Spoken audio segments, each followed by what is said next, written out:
नमस्कार साथियों, उम्मीद करता हूँ सब अच्छे होंगे। आज हम बात करेंगे आरओ-एआरओ के ऊपर जो यूपीपीसीएस के एग्ज़ाम कंडक्ट कराता है यूपीपीसीएस यानी लोक सेवा आयोग जो है उत्तर प्रदेश का कंडक्ट कराता है। जिन बच्चों को तैयारी करना है आरओ-एआरओ का वो उनकी रणनीति क्या होनी चाहिए? हाल ही में विज्ञापन जस्ट कुछ दिन में आने ही वाला है और उसकी रणनीति का मतलब है कि आपकी स्ट्रेटेजी कैसी होनी चाहिए? ऐसे प्रीलिम्स में अपनी स्ट्रेटेजी को कैसे बनाया जाए? उसमें जीएस फर्स्ट पेपर को कैसे बनाया जाए या सेकंड हिंदी के पेपर को कैसे बैलेंस किया जाए? किस-किस का कितना-कितना वेटेज होता है? क्वालीफाई करने के लिए आपको किन-किन रिसोर्स का चयन करना पड़ेगा? ऐसे के लिए आपकी स्ट्रेटेजी क्या होनी चाहिए? तो ज़रूरी है अगर आप किसी चीज़ के पीछे तैयारी कर रहे हैं तो अगर आपके पास बेस्ट स्ट्रेटेजी नहीं है, बेस्ट प्लानिंग नहीं है तो आप बेस्ट पढ़ाई भी नहीं कर पाएँगे और जब बेस्ट पढ़ाई नहीं कर पाएँगे तो बेस्ट एक प्रकार से कहा जाए रिवीजन भी नहीं हो पाएगा और रिवीजन नहीं हो पाएगा तो आप कह सकते हैं कि सिलेक्शन भी नहीं हो पाएगा। तो यहीं से विज्ञापन आने ही वाला है। अब ये जो अटकलें हैं बहुत सारी कि ये हो रहा है, वो हो रहा है, इन सब से दूर हटकर अखबारों में रोज़ आए दिन या फिर किसी इंस्टीट्यूट के द्वारा आप यहाँ पे देखते हैं अगले माह में आरओ का विज्ञापन जारी होगा। अब तक लोक सेवा आयोग को 512 पदों का यहाँ पर जो एक प्रकार से कह सकते हैं डाटा अधियाचन मिल चुका है। अब इसके पीछे क्या वजह होगी ये सेकंड मैटर है। बट एग्ज़ाम कन्फर्मेशन है कि 2023 में आरओ की वैकेंसी आएँगी। एग्ज़ाम भी होगा, आपको प्रीलिम्स के बाद फॉर्म भरवा के प्रीलिम्स के बीच में टाइमिंग भी कम मिलेगा। तो ज़रूरी है कि आप अपनी तैयारी को पूर्ण करने के लिए उसको व्यापक तरीके से समझो और उसको लेके चलें। तो आइएगा, आज बिना देरी किए हम लोग तैयारी करते हैं कि आरओ-एआरओ के लिए आपके पास स्ट्रेटेजी क्या होनी चाहिए।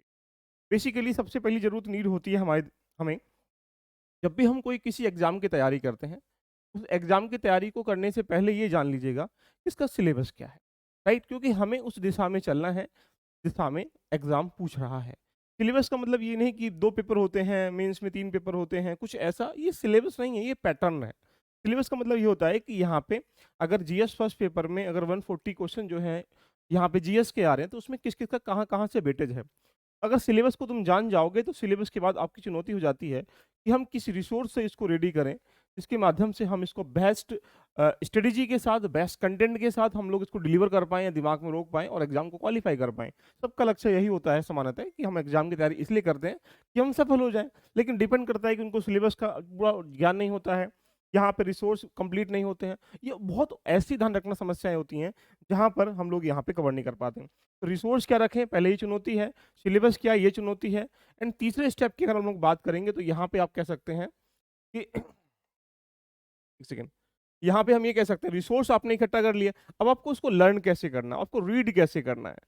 और रीड करेंगे तो उसके लिए आपके पास नोट्स कैसे होने चाहिए, एक प्रकार से कहा जाए उसको करने का तरीका क्या हो जाइए। ये जब तुम कर लोगे तो अगला स्टेप जो आता है वो आता है रिवीजन करने का, यानी कह सकते हैं आपके पास यहाँ पे कहा जाए रिवीजन करने का। तो रिवीजन तभी बेस्ट हो पाएगा जब आप सिलेबस के अकॉर्डिंग पढ़ाई करेंगे, आपके बेस्ट रिसोर्स होंगे, बेस्ट स्टडी कर पाएंगे, तो रिवीजन भी बेस्ट होगा और रिवीजन कर लेंगे तो अगला स्टेप आता है टेस्ट देने का।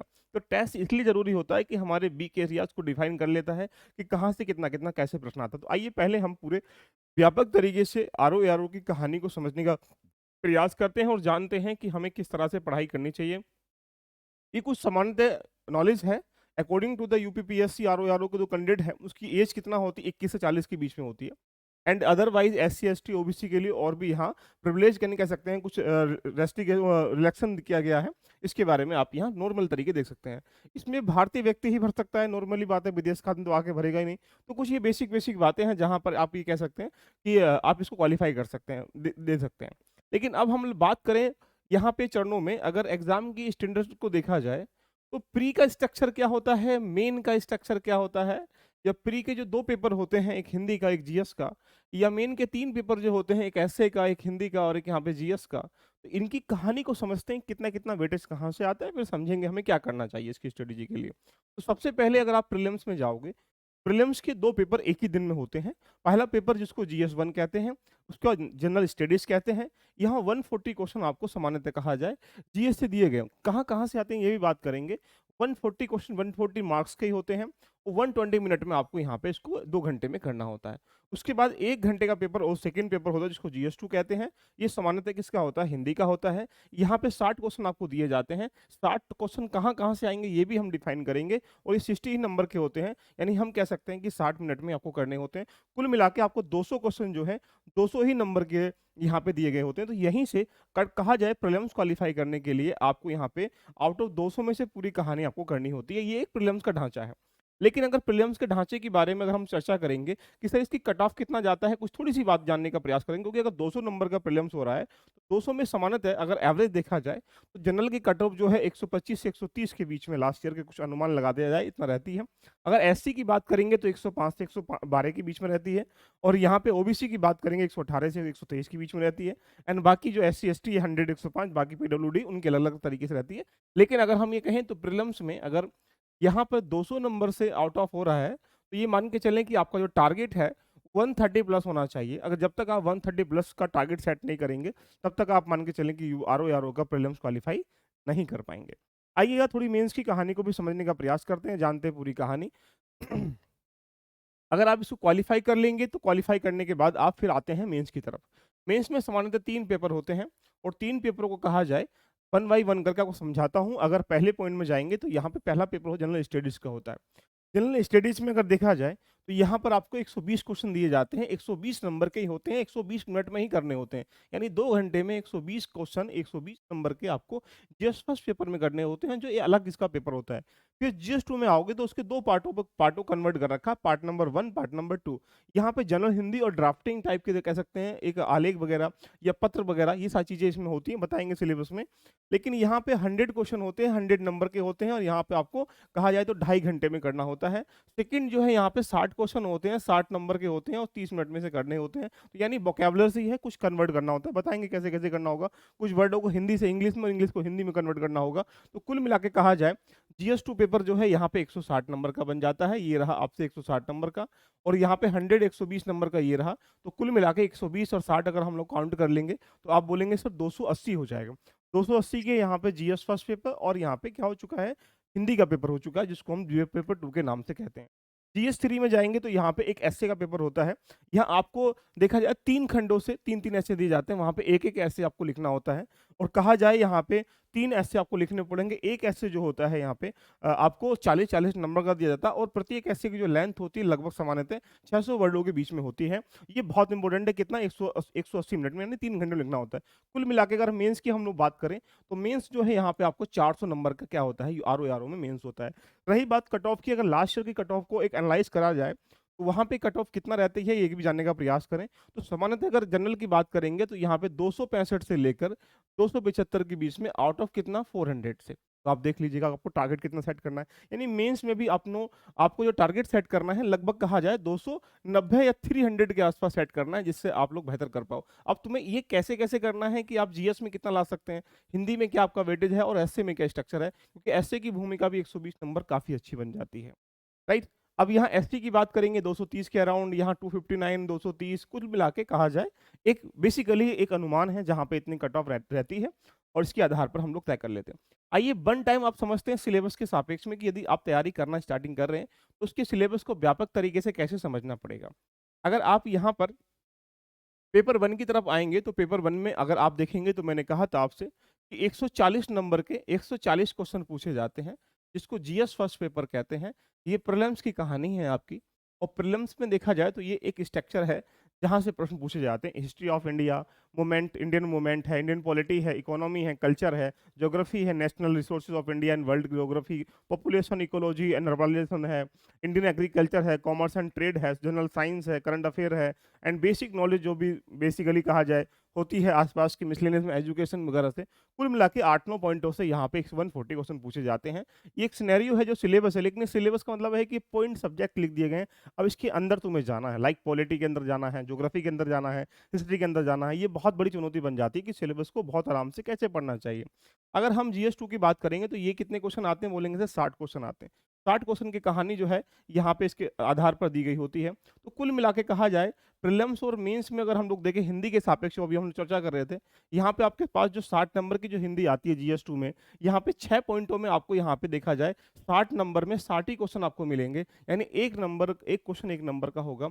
यानी एंथोनियम जिसको विलोम शब्द कहते हैं 10 क्वेश्चन आएंगे 10 नंबर के, वन वर्ड सब्स्टिट्यूशन भी 10 क्वेश्चन आएंगे, सेंटेंस करेक्शन भी 10 नंबर का आएगा, सिनोनिम्स वर्ड भी 10 नंबर के आएंगे, और some same usage and same natural जो वर्ड होते हैं 10 नंबर के आएंगे, एडजेक्टिव जो है ये भी 10 नंबर का आएगा। यानी ये कह सकते हैं कि एक सिलेबस है जीएस 2 के सापेक्ष में, तो ये जीएस 1 का है और ये जीएस 2 का है। इससे क्या चलता है पता है कि हमारे सामने अगर हम कुछ चीज़ों को बैलेंस करके देखें बैलेंस करने का पर्पस ये निकल के आ जाता है कि अगर हम मेंस में जाएँगे, तो मेंस में अगर हिंदी को देखा जाए, तो आप देख रहे हो एंथोनिम्स यहाँ भी आ रहा है, सिनोनिम्स यहाँ भी आ रहे हैं, सम वर्ड यहाँ भी आ रहे हैं, वन वर्ड सब्स्टिट्यूशन यहाँ भी आ रहे हैं।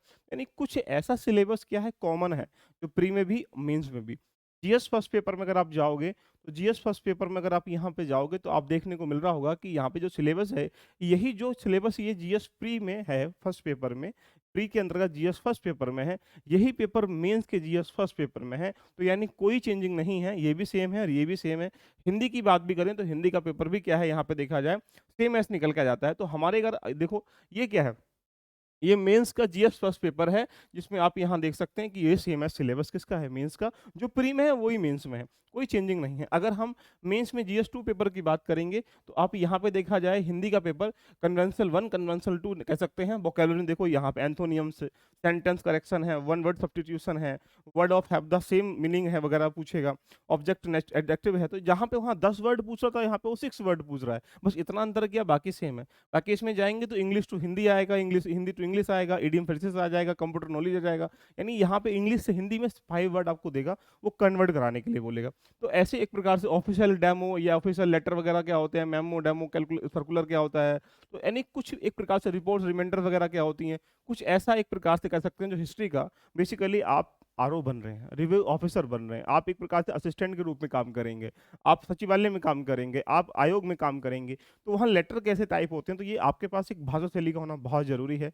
इसीलिए यहाँ जीएस 2 में पूरे हिंदी पेपर को रखा गया है, और ये पूरी कहानी आपके दिमाग में फिट हो पा रही होगी। अगर हम ऐसे की बात करेंगे तो ऐसे के 3 खंड होते हैं, 1 खंड, 2 खंड और 3 खंड। इस 3 खंडों में से 3 ऐसे यहाँ दिए जाएंगे, 3 यहाँ दिए जाएंगे, 3 यहाँ दिए जाएंगे। इस 3 में से आपको एक एक चूज करना है, यानी यहाँ से भी एक लिखना है, यहाँ से भी एक लिखना है, यहाँ से भी एक लिखना है। ये भी आपको 40 नंबर का, ये भी 40 नंबर का, यानी 600 वर्डों के आसपास यहाँ पे लिखना है।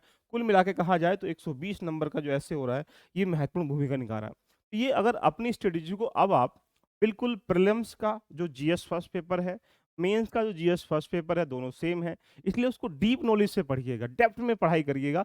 आरओ आपकी एक बेसिकली कहा जाए तो अच्छी पद की, एक प्रतिष्ठा की नौकरी है, और इसे अगर आपको पाना है तो आपको सही रणनीति आपको अपनानी पड़ेगी। कहीं ऐसा ना हो कि उबड़ खाबड़ हम लोगों ने पढ़ लिया और एक प्रकार से ऑथेंटिक डाटा को इकट्ठा नहीं किया, तो इससे भी आप हाथ धो बैठोगे। उसके लिए जरूरी क्या है, अब देखो ऐसे है, ऐसे तो डिफरेंट हुआ मेंस में, तो उसको भी आपको व्यापक तरीके से पढ़ना है। तो यहीं से मैं आप बोल रहा हूँ, जिन बच्चों को तैयारी करना है आरओ आरओ का, तो उसके लिए 3 चीजें बहुत जरूरी हैं। पहली चीज तो यहाँ से कहा जाए, सबसे पहले सिलेबस को कंठस्थ करिएगा, उसको दबा के सोचिए क्या क्या डिफरेंट है। सेकंड पॉइंट पर रिसोर्स बेहतर रखिएगा। अब रिसोर्स में कहेंगे सर क्या क्या रखें, 3 चीजें रिसोर्स बहुत जरूरी हैं। एक मैं कहूंगा बेसिक, बेसिक के लिए आप भी कम से कम एनसीईआरटी को पढ़िएगा। कुछ बेसिक एनसीईआरटी का मतलब ये नहीं कि आपको सारी पढ़नी है, कुछ बेसिक एनसीईआरटी पढ़नी जो आरओ के लिए बहुत बेनिफिशियल है। लेकिन यहाँ पे कोई ऑथेंटिक बुक्स वगैरह भी पढ़िएगा, जिसको कह सकते हैं एडवांस नॉलेज। अब वो बुक्स क्या हो सकती हैं, आप भी नॉर्मली तरीके जानते हैं, अगर पॉलिटी जाएंगे लक्ष्मीकांत है, हिस्ट्री जाएंगे स्पेक्ट्रम है, तो कुछ ऐसी बुकों को समायोजन करना है तो आप यहाँ बेहतर कर सकते हो। तीसरा पॉइंट आता है रिविजन, और यहाँ पे टेस्ट। इसके लिए आप जान सकते हैं कि पीवाईक्यू, तो पीवाईक्यू का क्या करना है, पीवाईक्यू एक प्रकार से कहा जाए, आप जानते हैं कि घटना चक्र का पूर्वावलोकन आता है, उसको तो पढ़ना ही पढ़ना है, चाहे आप यूपीपी से दें चाहे आप आरओ दें। उसके बाद यहाँ पे टेस्ट लगाना बहुत जरूरी है। तो ये बेसिक कंडीशन क्या है, तीनों इसमें फॉलो करनी है, तभी आप अपनी सफलता को प्राप्त कर पाओगे। इसके लिए अगर आपको लगता है कि हाँ मेरे आपको कहीं ना कहीं हेल्प चाहिए, तो उसके लिए आपके सामने ये 3-4 प्रोग्राम चल पा रहे हैं। जैसे ऐसे राइटिंग है, ऐसे राइटिंग आपको 120 नंबर का आया है, बड़ा इंपॉर्टेंट सेगमेंट है, यहाँ पर आप आराम से अच्छे नंबर लेके आ सकते हैं, क्योंकि इसका एक सिलेबस तो होता नहीं है, बट आपको लिखने की कला आनी चाहिए। इसीलिए यहाँ पर ये बैच जो है अभी जस्ट अगस्त में 1 अगस्त के आसपास से इसको स्टार्ट करेंगे। ओनली इसकी फीस अभी जो चल रही है 599 चल रही है, उसके बाद इसकी फीस 1500 हो जाएगी। तो अगर आप आरओ आरओ का एग्जाम दे रहे हैं और यहाँ पे आपको ऐसे लिखना है, तो भी निसंकोच हो जाइएगा। हम यहाँ फाउंडेशन के माध्यम से समझेंगे ऐसे क्या होता है, ऐसे को लिखते कैसे हैं, ये सारी बातें हम यहाँ करेंगे, इसलिए इसको आप ज्वाइन कर सकते हैं। रही बात बेसिक के लिए, यहाँ पर बेसिक के लिए कहा जाए तो एनसीईआरटी बहुत इंपॉर्टेंट है। एनसीईआरटी से आप देखा जाए तो पूरा आधार क्लियर कर पाते हैं। तो यहाँ पर अपने आप की तैयारी करने के लिए मात्र 1200 रुपये में भी आपको एनसीईआरटी मिल रहा है। उसके बाद ये भी फीस बढ़ जाएगा, उसके बाद बैच को भी हम क्लोज कर देंगे। तो लगता है कि आपको आरओ देना है, एआरओ देना है, बीपीएससी देना है, यूपीपीसीएस देना है, अपर देना है, उसके लिए बहुत जरूरी है। एंड लास्ट पॉइंट अगर हम लोग चर्चा करें तो यदि अगर आप यूपीपीसीएस दे रहे हैं, यूपीपीसीएस के लिए ज़रूरी होता है एक प्रकार से टेस्ट सीरीज़ को लगाना, मेंटरशिप के रूप में काम करना, गाइड करना कि तुमको क्या पढ़ना है, क्या नहीं पढ़ना है, कहाँ से पढ़ना है। ये सारी बातें हम यहाँ गाइडेंस प्रोग्राम के साथ टेस्ट सीरीज़ प्रोग्राम लेके आ चुके हैं, जिसको हम लोगों ने नाम दिया है मेंटरशिप प्रोग्राम। ये मात्र अभी आपको ₹600 मिल रहा है, जहाँ पर आपको टॉपिक वाइज़ 200 टेस्ट मिलेंगे, सब्जेक्ट वाइज़ 25 टेस्ट मिलेंगे और यहाँ पे कंबाइंड जो है 10 टेस्ट मिलेंगे। कुल मिला के आपको 250-300 टेस्टों के बीच में जब गुजरेंगे, तो आपके वीक एरिया से निकलते हुए चले जाएँगे और वहाँ पे आप रिविज़न कर लेंगे और प्रैक्टिस कर लेंगे, तो आपकी जो तैयारी है, एक प्रकार से अहम योगदान दे देगी एक सही डायरेक्शन की तरफ। और यदि आप तैयारी कर रहे हैं यूपीएससी का और उसमें भी आपको मेंटरशिप चाहिए तो सेम प्रोग्राम यहाँ पर है ₹800 में। आपको करना कुछ नहीं है, एलबीआईएच का प्ले स्टोर डाउनलोड करना है और वहाँ उसको डाउनलोड करके अपने आप को यहाँ एनरोल कर लेना है। दोस्तों मिलते हैं पूरी सीरीज के साथ आरओ की। अगर आप चाहते हैं तैयारी करते हैं आरओ का, तो एक बार कमेंट करके मुझे बताइएगा कि कहीं ऐसा ना हो कि जो दूरी है आपकी बहुत लंबी हो जाए। हमारे ख्वाब बड़े होते हैं लेकिन हमारे कर्म छोटे होते हैं। ख्वाब बड़े करने के लिए हमें कर्मों को बड़ा करना पड़ता है। कर्मों को बड़ा करने के लिए सही डायरेक्शन चाहिए, सही रास्ते चाहिए, सही रिसोर्स चाहिए, सही मेंटर चाहिए, सही एनवायरमेंटल चाहिए। इन सब के लिए ज़रूरी होता है आपके पास एक मेंटर चाहिए। उस मेंटर के में जुड़ने के लिए आप अगर आपको लगता है कि आरओ के लिए मेंटरशिप चाहिए आपको भी, तो कमेंट करके बताइएगा, हम उसको भी लेके आते हैं। तो ठीक है दोस्तों, मिलते हैं नेक्स्ट सेशन में आरओ की सीरीज में। All the best, love you all, bye bye, take care.